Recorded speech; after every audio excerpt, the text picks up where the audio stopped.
The Graphic Histories Podcast. I got bit by a radioactive bug. I tried an experimental drug. Went up for a stroll on a gamma testing range. I found an enchanted hurricane. I made a serum that made me small. I modified the serum so it would make me tall. Radioactive isotope in my eyes. Dying alien helped me accessorize. I gained the proportion and strength of a spider. Now I'm invincible and I can fly. I lost my sight, my other senses were heightened. I'm gonna put on my pajamas and go fight crime. Hey, and welcome to the Graphic Histories Podcast. My name is Andre Mayette, your podcast host. Big thanks to Uga the Mock for our theme song, Superpowers. And big thanks to you, gentle listener, for tuning in once again to another action-packed, fun-filled show. Today I speak with the wonderful Diana Schutz. She was an editor for Dark Horse Comics for many, many years. Had been involved with comics in many other forms for a very long time. Has gone on to teach in that industry and was formerly married to Bob Schreck, who was a former guest of the show and spoke about her at length. She actually reached out to me to thank me for a great interview with Bob, who she's still friends with, and you know, obviously the conversation led to, well, I'd love to have you on the show. And after a bit of time, we were able to make that happen. So very candid, tons of amazing stories. This is a two-part episode. It did go a bit long, as good conversations often do. And for that reason, I've broken it up into two. Usually if it broaches close to 2 hours, I will do that.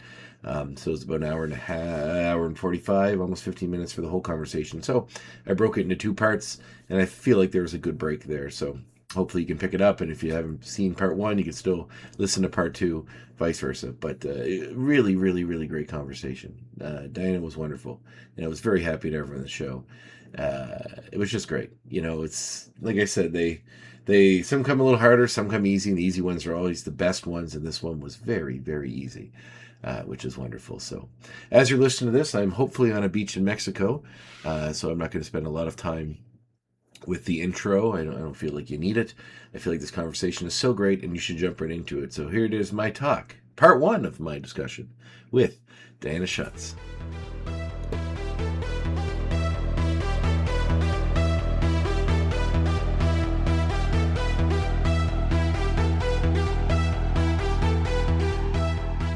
Just waking up, Andre. How are you? Oh, late night on the West Coast? Well, yeah, and I'm kind of on the vampire schedule. You know, it's like when you're writing late at night, there are fewer interruptions, Mm-hmm. no emails, no phone calls, and yeah, no doorbell ringing. I agree. I'm a bit of a night owl myself because I find get a lot of the work done at night because same reason, you know, don't have to, Yeah. nobody's calling me, no one's asking me for stuff because everyone else is asleep. It's Yeah. a very appealing time to work. It is. And but of course, what that means is when the rest of the world is awake, like in the morning, Mm-hmm. I'm not. Mm-hmm. So, yeah, just working on my first cup of coffee here. Well, I'm honored that you could make us part of your morning. Thank you very much for being on the show. I'm happy to be here. Oh, awesome. Thank you for inviting me. That was a great interview that you did with Bob Schreck. I thought I was impressed with that. You got the Paul Pope story out of him. Yeah, and like saving that right till the end, you know, was really cool. Oh, I appreciate that. Bob was awesome. It was really fun to have him on the show. And I appreciate your kind words about it. It was really nice too. Because I was going to ask him about maybe talking to you, but you made it easy because you reached out to me. So I was like, oh, okay, cool. Yeah, it was like much easier. Awesome. And a fellow Canadian too, which is always a pleasure to have on the show. Yeah, it's well, you know, I've now lived in the US much longer than I lived in Canada, but you're still Canadian. Yeah, that's inescapable. My partner is Canadian. We both, you know, grew up in Montreal, and yeah, I feel a lot of fondness for home, but it's also like the home that I'm fond of doesn't really exist anymore, Not really, no. No. So So, you grew up in Montreal? hmm Oh yeah, wow. Are yeah. you were you bilingual? Did you grow up in that community? Yes. Though, I'm child of immigrants. My mother was Ukrainian, my father German, Hmm. and so they put me into French school. Um, we were an Anglophone family, Uh-huh. but in Montreal, they they thought, and rightly, that I should learn to speak French.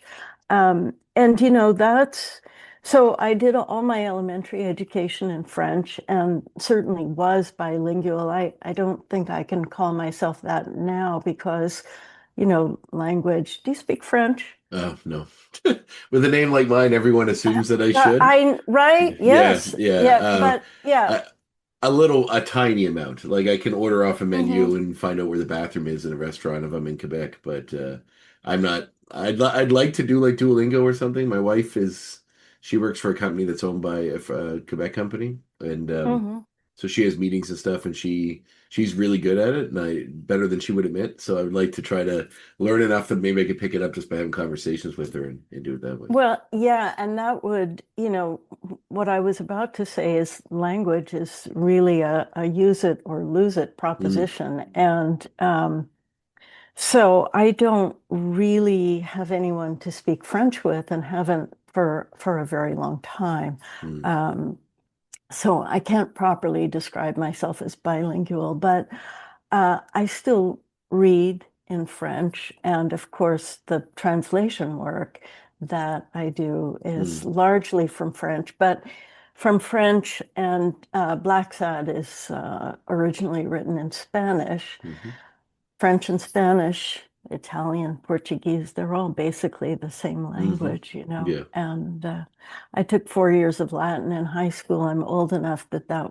we still had to take Latin back then. Hmm. And and that's the Latin is the base of all the Romance languages. So having then had, French in elementary school, uh, and a big gateway to my learning that, by the way, was reading the Tintin books. Hmm.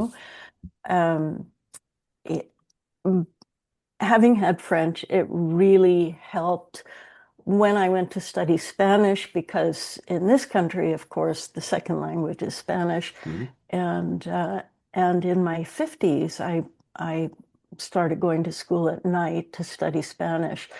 And the languages are so close, that having French was a huge help. Wow, So that's awesome. yeah, yeah, it's great. I'm a It I'm is a great. we can get to that later, but I'm a massive Blacksad fan, so I'm very happy to talk about that at length. Oh, cool. Um, but yeah, so like, did you like? I guess because I know Tintin in the French community, and the same with oh God, Asterix. Like those are usually like a lot of gateway Mhm. comics for younger kids in the French world. And I was just talking, well, but for a lot of people, like I was talking to a gentleman before you for another episode from the States that grew up with Tintin because he found it at the local library. So Oh, Tintin's just such a broad, wonderful adventure kind of book that appeals to so many. And it's so great that, the French side of it can be appreciated and loved in Canada, but also, the other stuff as well. What else were you yeah. reading as a young person? Um, Mostly the DC comics. Hmm. This was early 60s. I started reading in 1960, age 5. And so the DC comics of that era, particularly Supergirl, Mm. who had been created just the year before.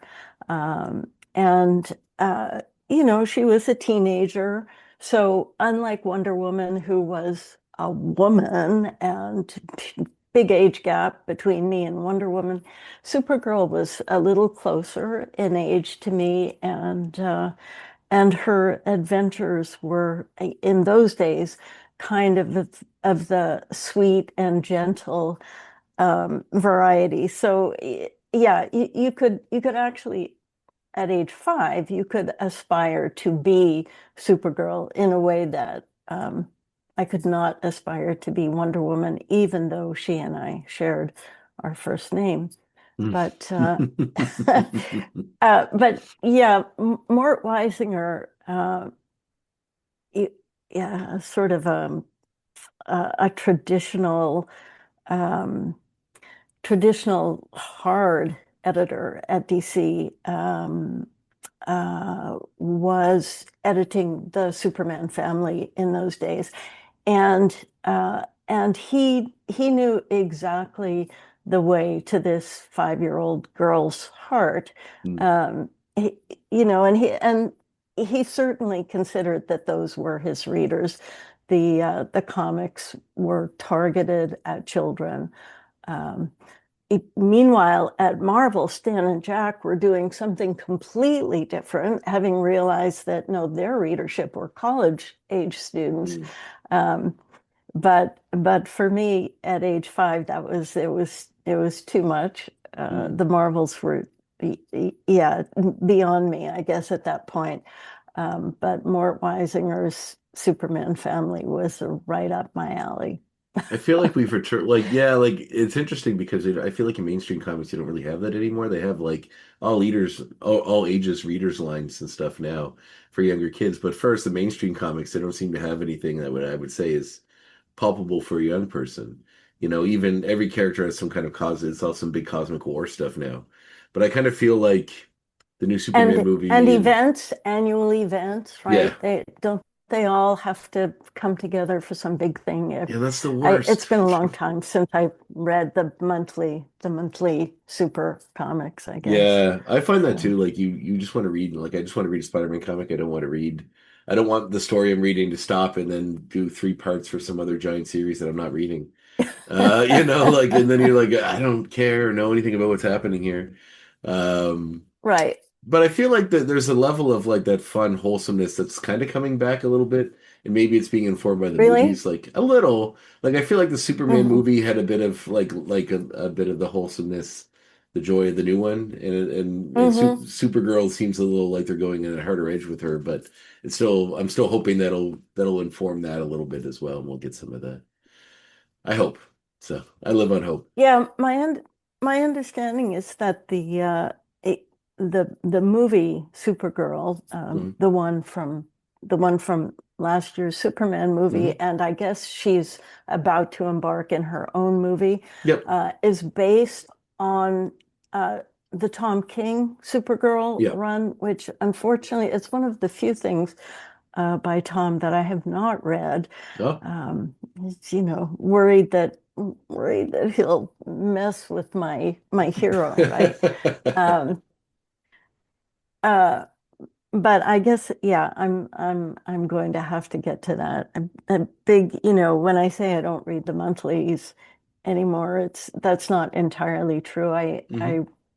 There are some writers and artists who really float my boat, and so I, at least try to keep up with them. And Tom King is definitely one of those. Yeah, I'm kind of in that group too. I think Spider-Man's the only book that I just buy regularly, just because. But everything else, I generally just follow writers now.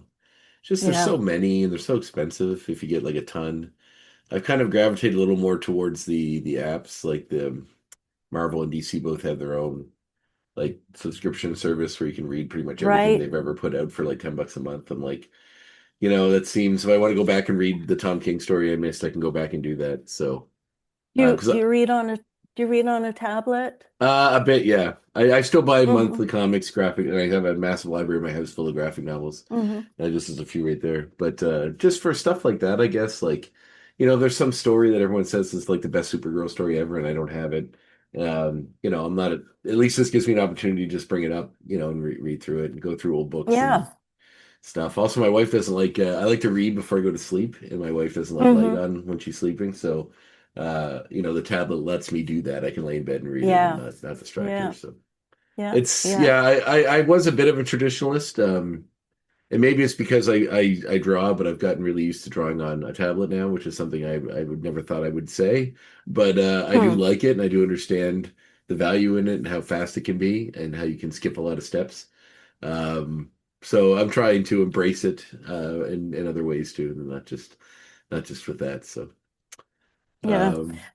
um, Well, a lot of people have been recommending reading comics on a tablet to me. mm, I don't have one, and I guess, I'm of a generation where when I open my laptop, it's it usually means I have to work. yeah. So reading comics on my laptop, is jarring to me. It just doesn't really, yeah, it becomes not so much of a fun thing, I guess. And but I'm thinking that could be different with a tablet, Mm. which is closer to holding a book kind of Oh thing. yeah, yeah, Don't have to be seated at a desk to yep. read from the tablet. So we'll see. Mm. Maybe I'll try it. Yeah, it's a lot easier to curl up on a couch, but I kind of feel that way Mhm. sometimes with because I collect a lot of graphic novels and the big omnibuses, the big massive Hmm. hardcover, and you're like you can't read that sitting down. You can't read it in bed. It's like you can't even if you like I'm a strong guy, but even like to hold it up to try to Right. read it, it's going to be a bit much on as time goes on. So, Or let alone the big giant oh yeah, gallery yeah. books, right? I Yeah. love Yeah. those, but you almost need like a museum style table to walk out to Right. unfold it Yeah. Yeah. and take it in. Or read them on the floor, which is what I do No, sometimes. actually that's a classic fun way to do it. Well, when did like getting creating comics and getting into them become getting involved in the industry become something that you would have identified? Um, well, like everyone of my era, Hmm. I kind of stopped reading them in high school. I discovered boys and parties and alcohol and Hmm. all the bad things Yeah. that I was supposed to discover in the Hmm. late 60s. Um, and but I did continue to read the romance comics, Mm. and there was some really, really nice work, particularly in the Marvel books. John Romita Sr. did some lovely work. Gene Colan, my God, just some of the nicest Colan work ever in the romance comics. There's even a Steranko story from I, Our Love Story #5. I Yeah, didn't know and that. it That's and interesting. it's beautiful. It's just beautiful.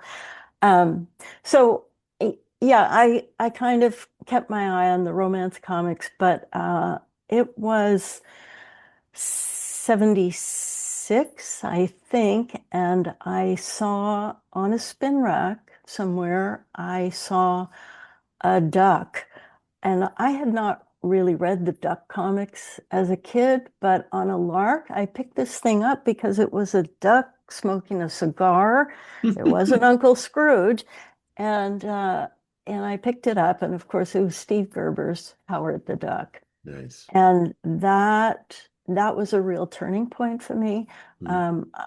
I got right back into it, started collecting, and that was also the mid 70s was the birth of the direct market, the comic book specialty store, and I was in Vancouver, BC. I was going to school at the University of British Columbia, and not far from the campus, I a friend who knew of my comics passion showed me this store that was dedicated to comics. There was nothing in that store but for comics and comics related material.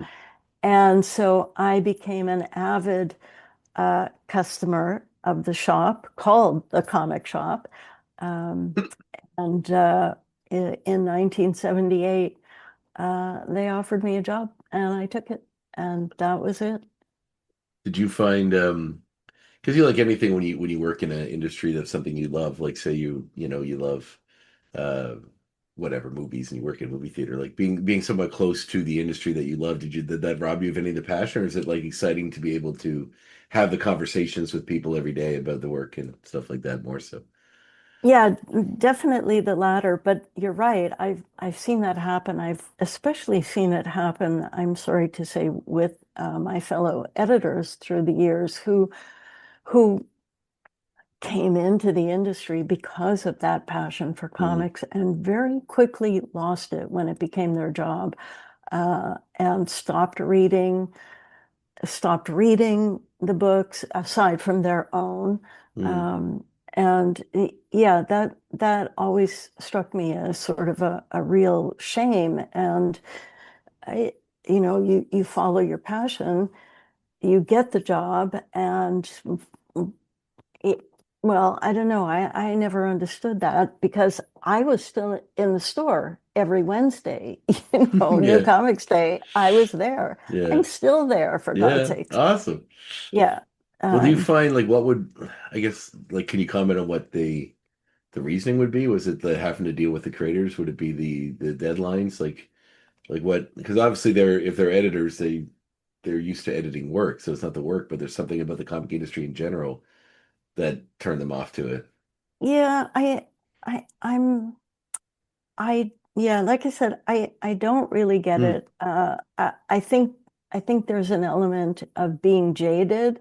It's Hmm. sort of like, okay, now you know how the sausage is made, Hmm. Yeah. Okay. and so you'll never eat a sausage again. Yeah. It, but I never, yeah, I never felt that. Hmm. And I think, I think that's, I mean, I've been blessed to work with a lot of really, really great creators, Will Eisner among them, Hmm. um, and I think part of the reason for that is my ongoing passion. Hmm. Um, I did not become jaded by the work, and when pages came in, I've told this story before, but not recently. When I was working on 300 with Frank Miller and Lynn Varley, um, Frank was working twice up, so and every uh, every two facing pages of the comic was, in fact, one giant double page Hmm. spread. Yeah. And so a giant double page spread times twice the size of those pages in the comic. These were huge artboards that he was sending. And then I was bringing those to a printer, and we were, from Frank's original art, we were making something called black lines, uh, basically reproducing the art in black and white on watercolor paper. And I would have the printer make several copies of every double page spread, for Lynn to color with watercolor. Hmm. And sometimes, and the reason for making several copies is that Lynn, like me, is a perfectionist, and you know, I have seen some of her reject pages. In fact, I own one of those reject pages, where it's perfect, it's beautiful, but there's one thing about Hmm. it that Lynn didn't like, so she would start over. Wow. Um, so that would be the reason to make her several copies of each page. When the first issue watercolors came in, they were so powerful. They were so beautiful, Andre, that I literally wept. I wept that Oh. just the power of the art, the color, the watercolor, it was just, yeah. And really, I've never lost that kind of passion. And I think that's important to a creator now that Hmm. I'm on the other side of the editorial desk and working as a freelancer. I want my editor to be kind of vested in the work I'm doing. That's So sweet. That's very sweet. And it's also like hopeful. There are people out there like even people in working for major industries or major in big positions that still have that passion and that drive and aren't jaded and still can appreciate the finished art piece outside of the process. So that's wonderful. yeah. Um, well, how did you get into editing to comics to begin with? Like, what were you taking at school when you went to British Columbia? Uh, I was a creative writing graduate, Hmm. and then I went into grad school in what was effectively my minor, which was philosophy. Hmm. And I had just embarked in a doctoral program in philosophy when the part-time job that I'd been given at the comic shop became a full-time job, and they Hmm. offered it to me. And I was 23 and not really ready to write a PhD dissertation, and felt kind of out of my league, I guess, Hmm.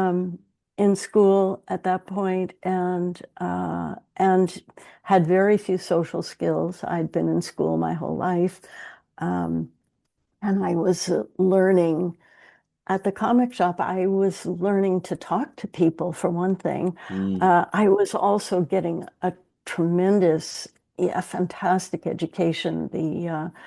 The two guys who hired me, the late Ron Norton and his then business partner Ken Witcher, they were just a fount of information about comics. They were comic book fans and had been their entire lives. And the 70s it was a happening time, and it was a happening time in Canada because Dave Sim, for instance, had it begun, he and Denny had created Aardvark Vanaheim, and Dave had begun uh, writing and drawing Cerebus the Aardvark. The Peonies, Wendy Mhm. was writing and drawing ElfQuest. They were self-publishing. This was a new thing, and the independent companies were just coming into being as well. In fact, there was a real symbiotic relationship between the independent publishing houses and the direct market. Um, so it was an exciting time to learn about what was going on right then in the comics industry. Plus, Ron and Ken were really, really generous with their time and their knowledge, and sort of filled me in on sort of the history that I had missed while I was out partying as a teenager. Well, that's interesting because like that whole advent of independent comics, like to be around when that first happened, like those of us who are a little younger, like you can research and look up, and I was a massive fan of ElfQuest as a kid. I still am. Um, and Usagi Yojimbo and a lot of books you worked on, which I've noticed. But and grew and stuff like that. But like the idea that these people are out there doing that and creating those things. Like what was the distribution like through the comic system back then? Like was because I assumed Marvel and DC already had a straight line to each of the companies or all the comic stores, but like how would those guys have gotten their work to you? Is it just mail out campaigns? Like Um, no, in those days there were several distribution companies. hmm Um, Before Diamond ate up all of Oh yeah, them yeah. in the 90s. Um, but in the 70s, there were a variety of distribution companies, and it, you basically, where your shop was located often determined which distributor you would go with. Okay. You wanted someone relatively close so that you could, in fact, drive over there and Mm, pick up your comics if need be. Um, but I do remember that we were also ordering from Bud Plant. So we were in Vancouver. Um, we were ordering from Bud. Pretty sure we were getting the underground comics that we could from Bud. Mm. Always trouble getting those across the border, especially back then. Yeah. Um, so yeah, the comic shop dealt with at least a couple different distributors, and then they created their own distributorship. Uh, though I don't remember how long it lasted. I was at the comic shop for 3 years, and then wrote to Bud Plant. I'd been to California in the meantime and fallen in love with the Bay Area, and wrote to Bud Plant and basically said, I know that you're a co-owner of this chain of comic book stores in Northern California called Comics and Comics. And I've spent 3 years at the comic shop, and I know how to bag and tag old comics, and I can buy a collection and price it for sale, and I know how to grade comics. And please give me a job in one of your California stores. And yeah, much to my surprise, he did. Wow. So That's yeah, amazing. so off I went to Comics and Comics, who helped me with immigration, helped me get my green card, and it was there that in those days, again, because the direct market was still so new, um, uh, one thing that direct market retailers were doing at that point, um, they were publishing newsletters, which they would give out to their customers for free, and just a promotional kind of thing. And usually it wasn't much more than just a Xerox sheet of paper, both sides, um, telling people what to look out for, which comics were coming, um, the dates of the various new comics for the month, that kind of thing. So I began a monthly newsletter for Comics and Comics, and Cool. it was just a little Xerox sheet for the first year.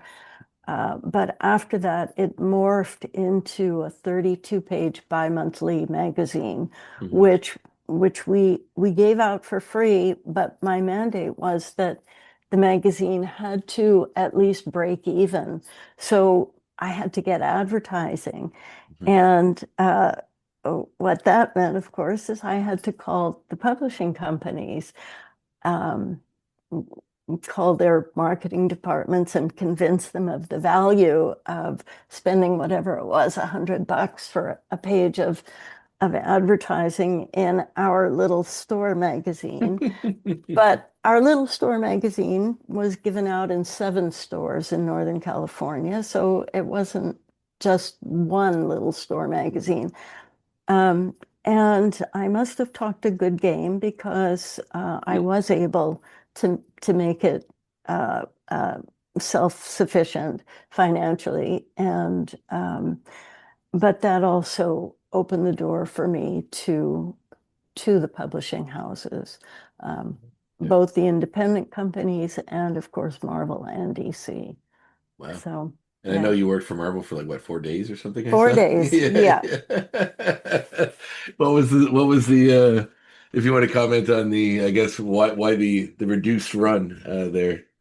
Yeah, a lot of reasons. I I think the main one is just that, like that doctorate in philosophy, I wasn't ready for it. Um, Marvel was a Midtown Manhattan corporation. Mm. Uh, I was a little hippie chick from the West Coast, and I'd been used to working in small places, the comic shop. Comics and Comics, with its 7 stores, that was a bigger organization, but it was still, within the Berkeley location that I worked in, it was still a small space, small number of people. And Marvel was just huge. And Andre, it was supposed to be the pie in the sky for me, but it kind of wasn't because the idea of independent comics had really taken hold of me in the late 70s, and then, in the early 80s, I had, again, because of soliciting ads, Mm. and also doing interviews with various creators, I had gotten to know many of the independent publishers, and they really believed in their mission, and I really believed in their mission. And those were the days when guys like Frank Miller would get up on a podium and tell Marvel to pay Jack Kirby what they owed him, Mm. Um, and so the idea of giving creators a fair deal, giving them at least the opportunity to own their own work, which Mm. was not something you could do at either Marvel or DC. Um, that, like, politically, that's where my sentiments Mm. aligned.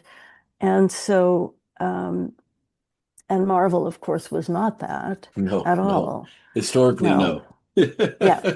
And I don't think it's Um, changed much. So, no, no.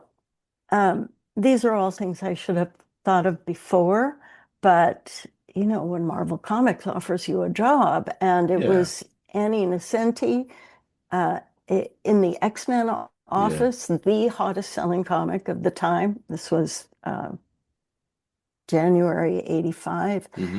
and yeah, I mean, I just did not think of all those things at the time, and it was Marvel Comics offering me a job as an assistant editor. And of course, I said yes, until the reality kind of sunk in. Well, that's the Yeah, education, right? I mean, didn't that's take you. long. No, well, Yeah, I don't think anyone could fault you for that. I mean, you learn, it gave you the trial by fire to realize that, your passion was with independent comics and with helping people, create their own characters and work with that. But that's also like yeah, a comment on you as a person, your integrity, because there's a lot of people that would just say, okay, well, this pays money and it's for Marvel, so I'm just going to do this anyway. So the idea that you're willing to give that up to go fight for the scrappy nobodies is really cool. This well, yeah. I mean, I don't fault anybody for following the money. No, I don't either, And but you're right. Like there is, I don't know. I guess the people that actually are willing to follow the passion first and then maybe the money second is something that I can certainly relate to. I think like when you get to, I'm 30 years older than you, Mm. and uh, when you get to this age, if you spend all that time working at something you despise just for the money, um, it's really, you spend so much of your life working Mm. that it, I think it's important to work at something you love. Because when it's only about the money, and then yeah, that's just so much of your life It's not gone to fulfilling either. something. Yeah. Yeah, it's not. Like you want to look back Um, on your work and be proud of it. I don't know. I feel like people that go back on there's a lot of, tech pros or other people I'm sure that look back or CEOs or whatever that look back on and probably look at the nice things they have, but I would imagine the work itself would be very fulfilling. So yeah, I mean, but then, we don't know. Maybe they maybe, really did maybe, that yeah, that's true. too. And certainly I have friends at Marvel and DC who have a passion for Mm, for those characters, for those comics, for that work, mm, and plus they get well paid. So mm. it's, for them it's a win-win. It wasn't the right fit for me. Yeah. Well, I know you eventually went up at Dark Horse, but you did work with Dave Sim for a while. I know you mentioned him earlier. Was that in between those two things, or is that before the Marvel No, work? that was what was in between Marvel and Dark Horse was 4 years at Kamiko, the comic company. Bob had gotten a job there at the end of '84. And I'd moved all the way from Berkeley to New York because Bob and I had been having a long distance relationship, and in those days, without computers or cell phones, it was very expensive Yeah, I to would have say, a yeah. long distance. Yeah. So I had made the move, and but just as I moved 3,000 miles to New York, Bob got this job at Kamiko, which was located outside of Philly.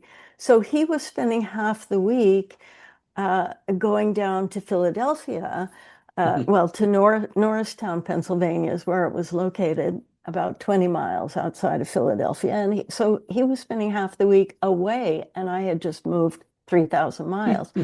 So basically, he convinced them to hire me also. And then we both moved down there and spent 4 years at Kamiko. And that's where, of course, we met Matt Wagner, and and we were publishing Mage, his first Mage series, the Grendel almost series. going to talk to him, but something's like communication dried up. I'd like to try to have him on here someday. So yeah, you should. He married a Canadian, Yes, okay. Well, I'll put Yes. that's I'm thinking my favorite then. I'll make sure to bring that up. In fact, he married my younger sister, if you don't know. Oh, I did not know that. Okay, shoot. Okay, wow. Wow. All right. Yeah. Well, there you go. You said you have it in there. Yeah. Oh, No, even better. we are all in the family. That's awesome. I introduced Matt to my sister about a year after Bob and I had moved to the Pennsylvania area. Wow. And I literally, Andre, watched them fall in love at first sight. Aw, Yeah. that's awesome. It was awesome. That's very cool. So yeah, and they've been married. Well, I don't know. I can't do the math right now. It's all right. It's all right. They've been married since 1988, so that's a lot of years. Okay, Yeah. so Almost 40, in 30. fact. Yeah, I was going to say I was born in '85 and I'm 40, so 38. That's wow. Amazing. So Kamiko, right? Yes, and I talked at length with Bob about that. He is obviously, I mean, you listen to the Bob interview, so he was very, very much like they'd ask him to do stuff, and he'd be like, "No, you want her to do it. She's better." But when he talked about you, which sounds like you guys had a wonderful working relationship too. Yeah, we really did. In those days, Bob was a marketing guy, and I was editorial, and so our work really sort of complemented each other. And Bob, just like his sense of what it takes to promote a book is, it's intuitive with him, and he's always right on the mark. And so it was surprising to me several years later, a couple years after we'd moved to Dark Horse, when he said he was done with marketing and he wanted to make the comics now.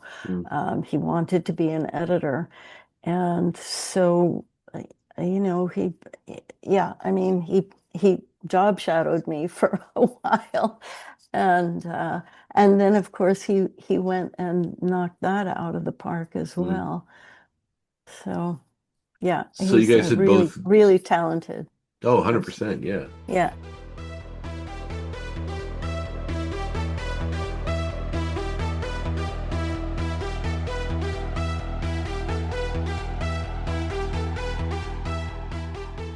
there you have it. Part 1 of my conversation with Diana Schutz. Amazing conversation. It just flows so well. It's so easy. It's so free. It's fantastic. And I am able to tell you who's going to be on next week because it's part 2 of my conversation with Diana Schutz, which is coming to you in 1 week's time. So stay tuned for that. If you love this one, which as much as I did, you're going to love part 2. And we get into some great stuff as well about her retirement, about her relationship with Dave Sim, and many, many other things. So great conversation, great chat. That's coming to you in 1 week time. So you can anticipate that all week. Waiting's the hardest part, as they say. So in the meantime, stay safe, have fun, read some comics, and read some comics that Diana Schutz put together.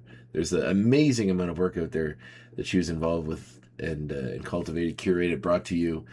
You should get out there and check that out as well. This program is a proud part of the Swear to Pod Network.